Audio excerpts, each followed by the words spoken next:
ভাই কয় piece collection আছে? ছাগল আছে 38 পিস ভাই। 38 পিস। দুই একটা দাম জানি। হ্যাঁ অবশ্যই হাটে দুই একটা দাম জানলে আপনাদের সুবিধা। এই যে এটা কি ছাগল? হাই কোয়ালিটির মেয়ে বাচ্চা ভাইয়া। মেয়ে বাচ্চা। বয়স 4 মাস। দাম কেমন চাচ্ছেন? এটা দাম চাচ্ছি 21000 টাকা। 21000। দাম দর করতে পারবো, সমস্যা নেই। দেখেন পালার মতো একটা পারলেই যথেষ্ট। জি জি এই যে এটা হাই কোয়ালিটির খাসি। খাসি। জি। দেখেন গ্রোথ দেখেন। দাম কেমন চাচ্ছেন?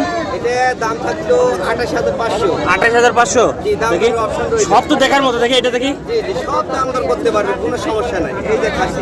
খাসি। এই দেখেন এটার বয়স কেমন চলে? এর বয়স 3.5 মাস। দাম কেমন চাচ্ছেন? এটা দাম থাকলো আপনার 19000 টাকা। 19000। দাম দর করতে ওই পারবে। কালোটা দেখি ভাই। ভাই যেই রোদের পড়ছে ভাই, জি জি আর রোজা রমজানের দিন, প্রথম রোজা। এটা বিটল খাসি। বিটল খাসি। বয়স 4 মাস। হুম। এটা দাম চাচ্ছি আমি 20000 টাকা। 20000 টাকা। দাম দর করতে পারবে। ওইটা দেখি ওইটা। ভাই কোনটা ছাড়ে কোনটা দেখাবো? আজকে মানুষ তো পাগল হয়ে যাবে। জি অবশ্যই সব হাই কোয়ালিটি। এই দেখেন তোতাপুরি খাসি। দাম কেমন চাচ্ছেন? এটা দাম থাকলো 21000 টাকা। 21000 টাকা। দাম দর করতে পারবে। প্রত্যেকটা ছাগল দাম দামি করতে পারবে। একটা দাম দর করতে পারবে।